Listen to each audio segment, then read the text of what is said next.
Welcome to this explainer. Today, we're diving straight into the fascinating centuries-long history of how our world became so incredibly interconnected.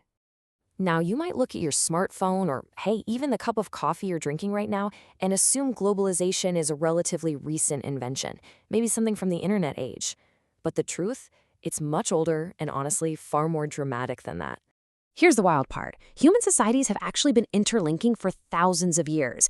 It didn't start with multinational corporations. It started with ancient traders, devoted pilgrims, and bold explorers crossing vast, dangerous distances. They weren't just carrying silks or spices either. They were carrying ideas, inventions, money, and, as we'll see, even germs. Okay, here is our roadmap for today. We'll be looking at 1. Roots of a global world. 2. The 19th century economy. 3. The dark side of expansion. 4. The interwar collapse. And 5.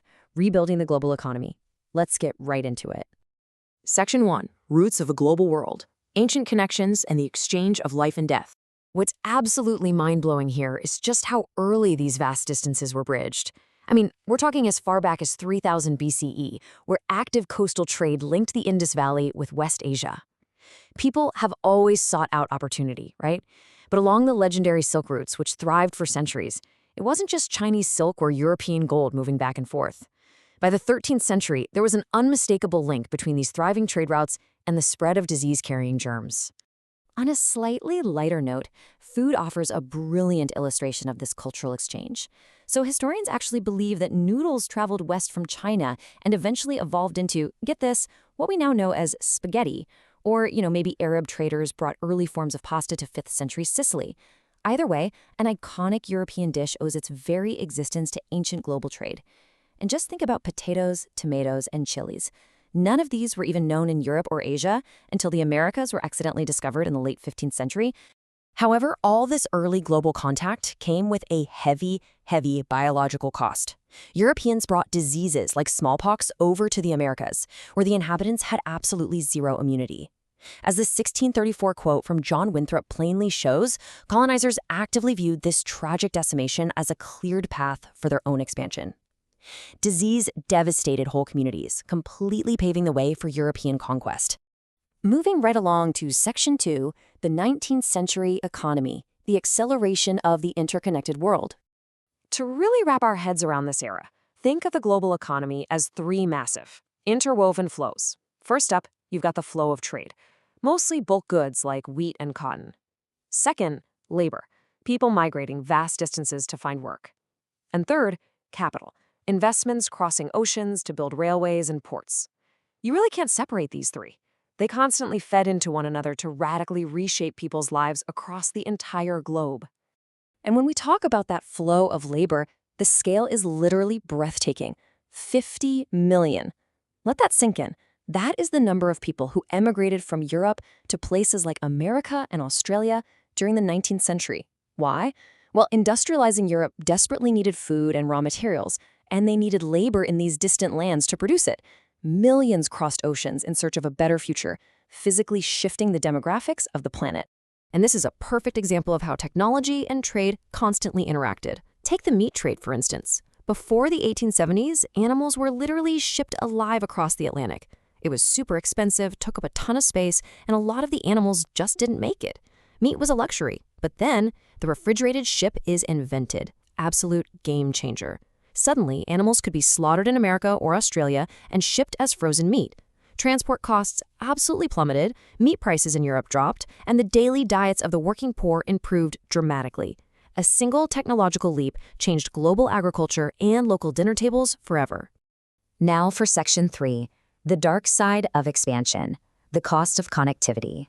We have to acknowledge that this era of massive expansion produced incredibly painful changes for colonized societies. If you look at a map of Africa today, you'll see a lot of borders that run perfectly straight. That's because back in 1885, rival European powers met in Berlin and quite literally drew lines on a map with rulers, carving up the continent to secure vast natural resources. This restructuring forced colonized societies into the world economy on incredibly unequal terms. And sometimes the tools of subjugation were biological. A truly devastating example of this is rinderpest. It was a cattle plague imported into Africa in the late 1880s via cattle from British Asia. and it moved like wildfire. Historically, African livelihoods were sustained by land and livestock. People very rarely worked for a wage. But Rinderpest wiped out 90% of local cattle, just instantly destroying indigenous wealth. Mine owners and colonial governments then monopolized the scarce remaining cattle, systematically forcing Africans into the wage labor market to work on European plantations and in mines. We also see the systemic hardship clearly in labor practices. Hundreds of thousands of Indian and Chinese workers were pushed into harsh indentured labor contracts, which was often called a new system of slavery. As this quote from Ram Narain Tewari, a laborer in Damara, reveals, the conditions were incredibly difficult and punitive. It was a time of deep personal suffering and uprooted lives. Yet despite these intense hardships, workers discovered ways to survive and hold on to their humanity, eventually leading to vibrant new cultural fusions, like the riotous Jose Carnival in Trinidad or chutney music. It's proof of how people can weave entirely new cultural expressions out of global displacement. That brings us to Section 4, the interwar collapse, shared vulnerability in a fragile system. So after the utter devastation of the First World War, the U.S. actually saw this rapid, though brief, economic boom in the 1920s. And it was largely driven by mass production. Henry Ford famously adapted a slaughterhouse conveyor belt into an automotive assembly line. It forced workers to repeat single mechanical tasks at a relentless, exhausting pace. To stop workers from quitting under all that stress, he doubled the daily wage to $5 in 1914. This method lowered costs drastically, sparking a massive, debt-fueled consumer boom in cars and appliances. But as you might guess, this debt-fueled prosperity, it just couldn't last. By 1929, the whole system came crashing down into the Great Depression. The sheer scale of this financial collapse is hard to even overstate. As global markets panicked and agricultural prices plummeted, banks frantically called back loans. By 1933, a staggering 4,000 U.S. banks had closed their doors. The interconnected global economic system shattered, wiping out fortunes and household savings practically overnight. And because the world was so tightly interlinked by this point, the shockwaves traveled absolutely everywhere. It wasn't just Wall Street bankers taking a hit. Consider colonial India. As global exports collapsed, the price of raw jute crashed by over 60%. You can literally hear the despair in this lament from Bengal jute growers. They had borrowed money hoping for better times, only to find their raw materials practically worthless on the global market. Shared connectivity essentially meant shared vulnerability. Finally, Section 5, Rebuilding the Global Economy, the Post-War Era and the Rise of Modern Globalization. Following the immense destruction of the Second World War, global leaders had a realization. They saw that a completely shattered world required new, powerful institutions to manage economic stability. So in 1944, leaders met at Bretton Woods to build a completely new framework. They established the IMF and the World Bank to finance reconstruction and manage deficits. The primary goal here was preserving economic stability and full employment in the industrial world through a system of fixed exchange rates where national currencies were pegged to the US dollar, which was, in turn, pegged to gold. But as the post-war decades rolled on, the global map started to change. Large parts of Asia and Africa were finally gaining independence from colonial rule. However, these newly independent nations quickly found that the Bretton Woods system was largely designed to benefit Western industrial powers.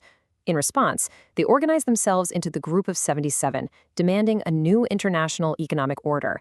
They wanted fairer prices for their raw materials, better market access, and actual, real control over their own natural resources, rather than seeing them exploited by foreign corporations.